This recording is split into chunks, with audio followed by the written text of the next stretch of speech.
Nipah ബാധിച്ച് 14-കാരൻ മരിച്ചതോടെ പാണ്ടിക്കാട് ആനക്കയം പഞ്ചായത്തുകളിൽ നിയന്ത്രണം കർശനമാക്കി. കുട്ടിയുടെ വീട് പാണ്ടിക്കാട്ടും പഠിച്ച സ്കൂൾ ആനക്കയം പഞ്ചായത്തുകളിലുമാണ്. ഈ പഞ്ചായത്തുകളിൽ പോലീസും ആരോഗ്യവകുപ്പും പ്രത്യേകം നിയോഗിച്ച സ്ക്വാഡുകളും പരിശോധന തുടരുകയാണ്. അതിജാഗ്രതയുടെ പശ്ചാത്തലത്തിൽ സുരക്ഷാ മുൻകരുതലോടെ നാട്ടുകാർ പൂർണ്ണമായി സഹകരിക്കുന്നുണ്ട്. പ്രാദേശിക ഭരണകൂടങ്ങളുടെ നേതൃത്വത്തിൽ വാഹന അനൗൺസ്മെന്റിലൂടെ നിർദ്ദേശങ്ങൾ നൽകുന്നുണ്ട്. ചെമ്പ്രശ്ശേരി മേഖലയിലാണ് പോലീസ് പരിശോധന ഊർജിതം. മാസ്ക് ധരിക്കാതെ പുറത്തിറങ്ങുന്നവർക്കെതിരെ പിഴ ചുമത്തുന്നത് ഉൾപ്പെടെയുള്ള നടപടികൾ സ്വീകരിക്കും. വിവാഹ സൽക്കാര ചടങ്ങുകളിലും നിരീക്ഷണമുണ്ട്. സന്നദ്ധ സംഘടനകളും ക്ലബ്ബുകളും യുവജന കൂട്ടായ്മകളും രോഗവ്യാപനം തടയാൻ കാര്യക്ഷമമായി പ്രവർത്തിക്കുന്നുണ്ട്. രോഗലക്ഷണങ്ങളുമായുള്ളവർ ആശുപത്രിയിൽ എത്തിക്കാൻ പാണ്ടിക്കാട് പ്രത്യേക സംഘവുമുണ്ട്. 14-കാരന് രോഗം ബാധിച്ചതിന്റെ ഉറവിടം വ്യക്തമാകാത്തതാണ് ജനങ്ങൾക്കിടയിൽ ആശങ്ക വർദ്ധിപ്പിക്കുന്നത്. രോഗതീവ്രതയെക്കുറിച്ച് പലരും വേണ്ടത്ര ബോധവാന്മാരല്ല എന്നതും പ്രതിസന്ധി സൃഷ്ടിക്കുന്നുണ്ട്. സാമൂഹിക മാധ്യമങ്ങൾ വഴി ജനങ്ങളെ ബോധവൽക്കരിക്കാനുള്ള ശ്രമവും നടക്കുന്നുണ്ട്.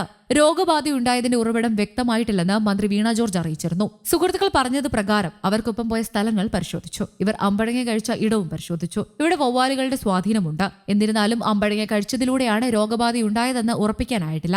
കൂടുതൽ പരിശോധനയിലൂടെ ഇക്കാര്യങ്ങൾ വ്യക്തത വരുത്താനാകുമെന്നും മന്ത്രി പറഞ്ഞു. പാണ്ടിക്കാട് പഞ്ചായത്തിൽ നിപ സ്ഥിരീകരിച്ച സാഹചര്യത്തിൽ രോഗവ്യാപനം തടയുന്നതിനും രോഗപ്രതിരോധ പ്രവർത്തനം ഊർജിതപ്പെടുത്തുന്നതിനും പാണ്ടിക്കാട് ആനക്കയം പഞ്ചായത്ത് പരിധികളിൽ കളക്ടർ വി.ആർ. വിനോദ് നിയന്ത്രണങ്ങൾ ഏർപ്പെടുത്തി.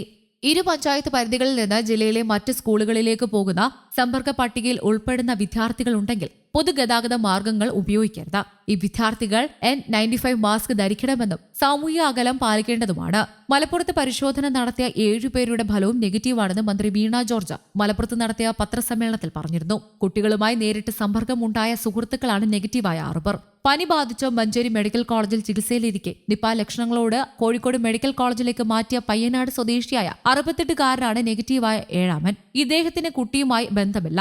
കുട്ടിക്കൊപ്പമുണ്ടായിരുന്ന മാതാപിതാക്കളെയും അമ്മാവനെയും ശനിയാഴ്ച മെഡിക്കൽ കോളേജിൽ ക്വാറന്റീനിലായിരുന്നു. പിതാവിന് ഞായറാഴ്ച രാവിലെ മുതൽ പനിയുള്ളതിനാൽ നിരീക്ഷണത്തിലാണ്. വീട്ടിൽ മറ്റാർക്കും ആരോഗ്യ പ്രശ്നങ്ങളില്ല. 4 പേർ മഞ്ചേരി മെഡിക്കൽ കോളേജിലും നിരീക്ഷണത്തിലുണ്ട്. സമ്പർക്ക പട്ടികയിൽ ഉൾപ്പെട്ട 3 പേർ ഉൾപ്പെടെ 4 പേരുടെ സാമ്പിളുകൾ കൂടി പരിശോധനയ്ക്ക് അയച്ചിട്ടുണ്ട്. ഫലം തിങ്കളാഴ്ച വരുമെന്ന് മന്ത്രി പറഞ്ഞു. സമ്പർക്ക പട്ടികയിൽ 330 പേരാണുള്ളത്. ഇതിൽ 68 പേർ ആരോഗ്യ പ്രവർത്തകരാണ്.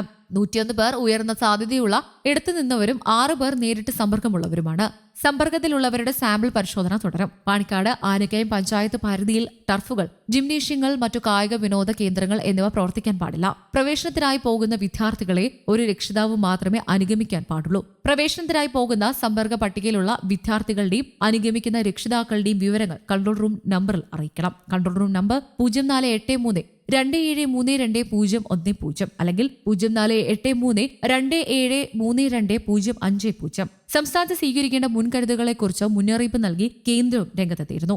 വൈറസ് വ്യാപനം തടയുന്നതിന് കുട്ടിയുടെ വീട്ടിലും പരിസര പ്രദേശത്തും തീവ്ര പരിശോധന നടത്തണമെന്നും കഴിഞ്ഞ 12 ദിവസം രോഗിയുമായും ചുറ്റുപാടുകളുമായും സമ്പർക്കത്തിൽ വന്നവരുടെ പട്ടിക തയ്യാറാക്കണമെന്നും കേന്ദ്രം ആവശ്യപ്പെട്ടു. അടുത്ത സമ്പർക്കം പുലർത്തിയവർക്കും രോഗബാധിതരെന്ന് സംശയിക്കുന്നവർക്കും കർശന ക്വാറന്റീൻ ഏർപ്പെടുത്തണം. കേന്ദ്ര സർക്കാരിന്റെ വൺ ഹെൽത്ത് മിഷന്റെ ഭാഗമായി പരിശോധന നടത്തുന്നതിന് സംയുക്ത സംഘത്തെ സംസ്ഥാനം നിയോഗിക്കുമെന്നും കേന്ദ്ര ആരോഗ്യ മന്ത്രാലയം വ്യക്തമാക്കി. സംസ്ഥാനത്തിന്റെ അഭ്യർത്ഥനയനുസരിച്ച് ICMR മോണോക്ലോണൽ ആന്റിബോഡികൾ അയച്ചിട്ടുണ്ടെന്നും കേന്ദ്രം വ്യക്തമാക്കി. അധിക സാമ്പിളുകൾ പരിശോധിക്കുന്നതിനുള്ള മൊബൈൽ ലബോറട്ടറികളും അയച്ചിട്ടുണ്ട്. News desk Kerala Kaumudi.